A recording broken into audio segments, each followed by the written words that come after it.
What is going on, guys? It's Wrestling Nerd back with another video. Welcome back to another episode of Wrestling News. Rhea Ripley leaving WWE for a career change. Randy Orton gives interesting answer to whether he will be John Cena's final WWE opponent. What is CM Punk's future in WWE following brutal attack on Raw?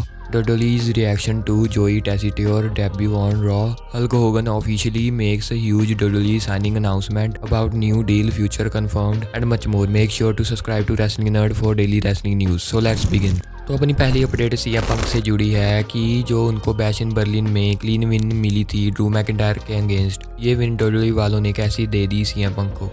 तो ये report Dave major ने दी है कि WWE वालों को ऐसा लगा कि इस टाइम CM Punk को विन देनी चाहिए क्योंकि 10 साल बाद बंदा आया है कंपनी में और काफ़ी बड़ा नाम भी है CM Punk। सो WWE वालों को ऐसा लगा कि ड्रू मैकिंटायर ये लॉस ले सकते हैं, इस लॉस से ड्रू मैकिंटायर को कोई इतना इशू नहीं होगा, इसलिए WWE वालों ने बैश इन बर्लिन में CM Punk को क्लीन जितवाया था अगेंस्ट ड्रू मैकिंटायर। बाकी दोस्तों, ये डिसीजन WWE वालों का सही भी था। CM Punk ये विन डेफिनेटली डिजर्व करते थे ताकि इनकी फ्यूड परफेक्ट बैलेंस्ड रहे, इसलिए तो अब इनका थर्ड मैच होने वाला है बैड ब्लड PLE में और स्टिपुलेशन हेल इन अ सेल वाली परफेक्ट रहेगी इस मैच के लिए अगर ये फ्यूड को परफेक्ट एंडिंग देनी है तो। बाकी ड्रू मैकिंटायर ने मंडे नाइट रॉ में CM Punk के ऊपर अटैक करके शुरुआत कर ही दी। ये फ्यूड बिल्कुल भी डिसअपॉइंट नहीं करी दोस्तों। अगर आप सभी एग्री करते हो मेरी बात से तो अभी कमेंट सेक्शन में मुझे बताओ। अगली अपडेट रैंडी ऑर्टन से है कि रैंडी ऑर्टन ने खुद ही बता दिया कि क्या वो जॉन सीना के आखिरी ओपोनेंट होंगे। तो एडम्स एप्पल के साथ इंटरव्यू में रैंडी ऑर्टन कहते हैं कि मैं रेसलमेनिया में सीना का आखिरी ओपोनेंट होऊंगा, वो भी उसके रिटायरमेंट मैच में। ये फैसला तुम क्रिएटिव टीम के ऊपर छोड़ दो, अगर ये मैच होना हुआ तो ये मैच होकर ही रहेगा, वो भी रेसलमेनिया में। बाकी इस मैच के बारे में सोचकर मैं अपनी नींदें खराब नहीं करने वाला।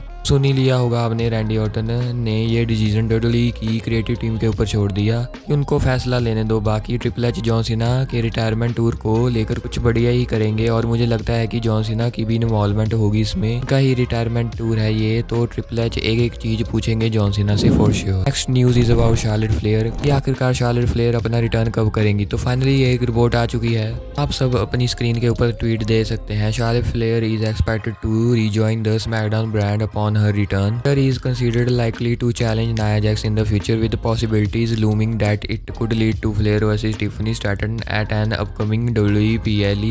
कि शार्लेट फ्लेयर जब भी अपना रिटर्न करेंगी तो वो स्मैकडाउन ब्रांड का पार्ट होंगी और फ्यूचर में शार्लेट फ्लेयर नाया जैक्स को चैलेंज करेंगी, जो कि लीड करेगा वर्स टिफनी वर्सेस शार्लेट मैच, जो कि किसी भी PLE में हो सकता है आफ्टर शार्लेट फ्लेयर रिटर्न्स।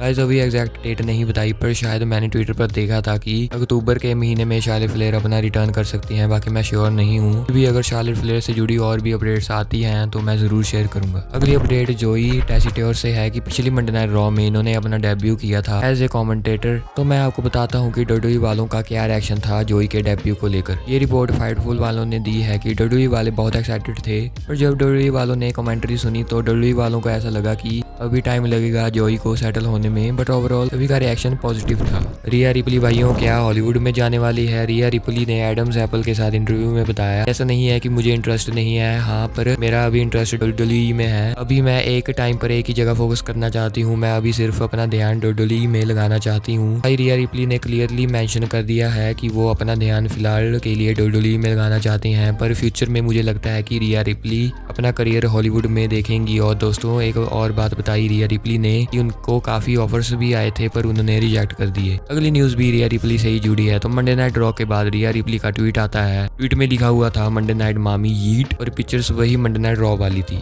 रिया रिपली तो फुल यीटिंग कर रही हैं। अगली अपडेट डेमिन प्रीस्ट से रिलेटेड है। डेमिन प्रीस्ट एक्सप्लेन करते हैं कि उन्होंने अपना फिनिशर चेंज क्यों किया after Cody Rhodes returned to WWE। तो 2021 में डेमिन प्रीस्ट रोलिंग कटर यूज किया करते थे, तब इस रोलिंग कटर को वो हिट द लाइट्स के नाम से पुकारा करते थे, पर जब कोडी रोड्स रिटर्न आए उसके बाद डेमिन प्रीस्ट तब से लेकर अब तक साउथ ऑफ हेवन लगाते हैं, जो कि मॉडिफाइड वर्जन है चॉकस्लैम का, और सिग्नेचर है डेमन प्रीस्ट का the razor edge. So demon priest Chris वैनवलट के साथ इंटरव्यू में बताते हैं कि WWE वालों ने मुझे मेरा फिनिशर चेंज करने को नहीं बोला, क्योंकि जो मैं रोलिंग कटर यूज किया करता था वो बिल्कुल सेम नहीं था, बल्कि मेरा फिनिशर लगाने का स्टाइल थोड़ा अलग था, पर जो भी कहो, हमारा finisher at the end same ही था। डब्ल्यूडब्ल्यू वाले मुझे कह सकते थे कि तुम अपना फिनिशर चेंज कर लो, पर उन्होंने नहीं कहा। फिर डेन प्रिस्ट ये भी कहते हैं कि मैं गुस्सा और दुखी बिल्कुल भी नहीं था, पर मैं ये भी नहीं चाहता था कि जब मैं रोलिंग कटर यूज करूं तो कोडी रोड्स सबको याद आए, क्योंकि यही चीज तो होती है कि जिस सुपरस्टार का आप मूव्स यूज कर रहे हो, या तो वो दूसरी कंपनी में हो या फिर हम किसी सुपरस्टार को रिस्पेक्ट दे रहे हैं उसका मूव यूज कर।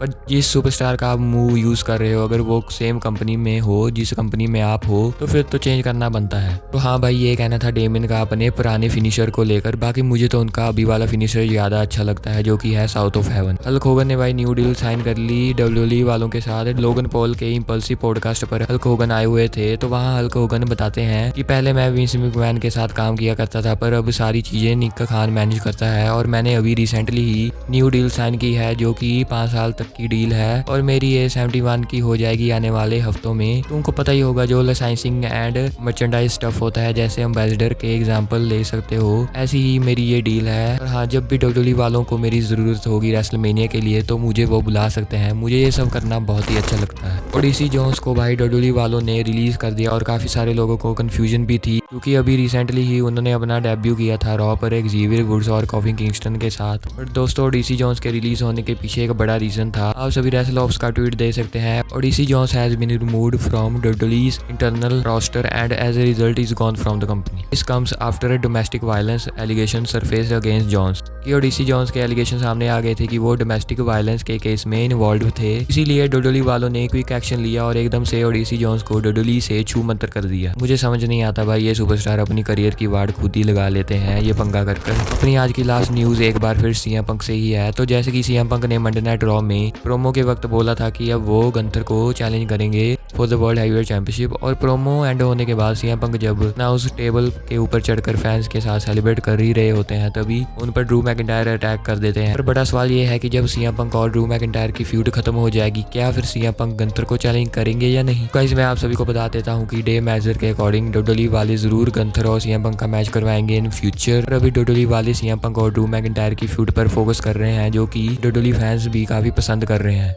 इनकी फ्यूड को काफी तारीफ मिल रही है इंटरनेट पर फैंस के द्वारा। So guys, I hope that you all will like this video and subscribe भी कर देना चैनल को अगर वीडियो अच्छा लगा हो। बाकी मैं मिलूंगा आप सभी से अगली वीडियो में। Till then, peace guys.